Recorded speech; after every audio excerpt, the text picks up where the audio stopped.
नमस्कार दर्शक बंधु सुना और रूपा दर को नहीं एबे आसला एक बड़ खबर।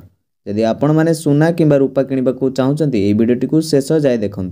भिडटी को शेष जाए देखा सहित आम चैनल नुआ थे सब्सक्राइब कर पाखर बेल आइकन को ऑल सेट कर दिंतु जहाद्वारा यही लेटेस्ट भिडियो अपडेट सर्वप्रथमे पाइपर। तेज चलतु डेरी नक भिडटी को स्टार्ट करवा। मंगलवार सुना दाम रे ह्रास देखा मिली। अवश्य ह्रास सत्वे भी सुना दाम ऑल टाइम हाई रे रही।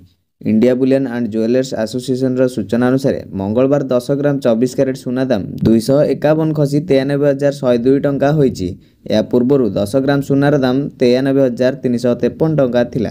सेही भली 1 केजी चांदीर दाम 2,101 टंका बढ़ी 95,030 टंका प्रति केजी होईची। या पूर्व चांदीर दाम 92,929 टंका प्रति केजी रहितला। सेही भली 28 मार्च रे चांदी 1,09,34 टंकार ऑल टाइम हाई छुईतला। तेबे भुवनेश्वर कथा देखिले मंगलवार 10 ग्राम 24 कैरेट सुना दाम 95,180 टंका रही, जहाँ गतकाली 95,510 टंका रही।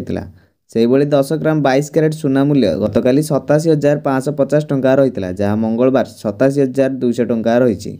ए वर्षर ए पर्यंत 16,940 टंका महंगा है सुना।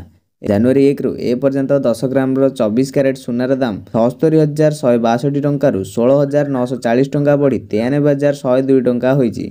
सेही चांदी दाम रे मध्य 86,017 टंका प्रति केजी 9,013 टंका बढ़ी 95,030 टंका होईची। तेबे अमेरिका चीन मध्य बढ़ुवा वाणिज्य युद्ध और मांदार आशंका कारण ए वर्ष सुना 3,700 डॉलर प्रति आउंस पर्यंत पहुंची पारे। इंटरनेशनल मूल्य अनुसार भारत में 10 ग्राम सुना दाम 1.10 लाख टंका पर्यंत जाइपे। तेज दर्शक बंधु ये संपूर्ण अपडेट जहाँ आपण मैंने भिडियो जानवाक पाइले। भिडियोटी भल लगी लाइक करदे और चैनल नुआ थे सब्सक्राइब कर पाखर घंटी चिन्ह को दबाई देवे।